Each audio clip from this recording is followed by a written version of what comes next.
এই মদখর যখন ওমরের সামনে পড়লো, এইবার মদখর জোরে কান্নাকাটি করতে পারে না, মদের বোতল ফালিয়ে দিতে পারে না। এইভাবে মদখোর এই বোতলটা নিয়ে এবার ক্যাত করেছিলেন কিনা আপনারা, এই ক্যাত বোতলের নিচে গুজাইছে এইভাবে, আর মনে মনে আল্লাহ, ওমর তো আমার সামনে পড়ে গেল, আজকে যদি ওমরের সামনে থেকে তুমি আমাকে রাই করে দাও, মুক্তি করে দাও, এই রে দয়ার মালিক, ওয়াদা দিচ্ছি আর জীবনও কখনো আমি মদ পান করবো না।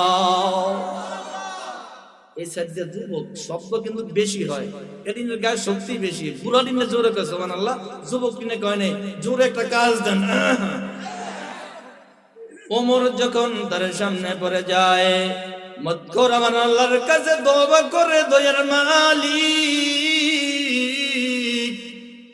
ওয়াদা দিয়েছি আর জীবনও মদ পান করব না। হযরত ওমরের সামনে সামনে যখন হয়, ওমর রাদিয়াল্লাহু তাআলা আনহু এইবার অনেক বিচক্ষণ লোক ছিলেন, ডাক দিয়ে বলে, এই যুবক দাঁড়া, তোর পেটকুতুলের মধ্যে কি গুজাইছস তাড়াতাড়ি বের করে দে, আমাকে দেখা। মদখোর ডাক দিয়া বলে, খলিফাতুল মুসলিমিন, এইটা হলো একটা দুধের বোতল।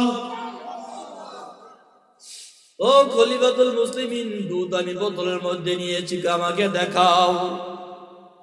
এই মদখোর যখন আল্লাহর কাছে তওবা করেছে, আল্লাহ তাআলা মদের বোতলটাকে দুধে রূপান্তরিত করে দিয়েছে। এরে যুবক ভাই, বিরুদ্ধ বাবাজি, যেই আল্লাহ মদকে মদের মধ্যে দুধে পরিণত করে দিয়েছেন, সেই মালিক এখনো আছে না নাই? বুড়া হয়ে গেছে। আরো জোরে বলেন। এই যে বাংলা বাজার এলাকার যুবক, যেই সমস্ত যুবক ভাইরা বিরুদ্ধ বাবাজিরা এখনো চার দোকানে বসে আছো, রে বাবা, তুমি যদি এই মাহফিলের ময়দানে শেষ পর্যন্ত বসতে পারো, তোমাকে আমার আল্লাহ রাব্বুল আলামিন আল্লাহর ওলি বানাইয়া বাড়িতে ফিরে দিতে পারে কি পারে না? সেই আল্লাহ আছে না নাই?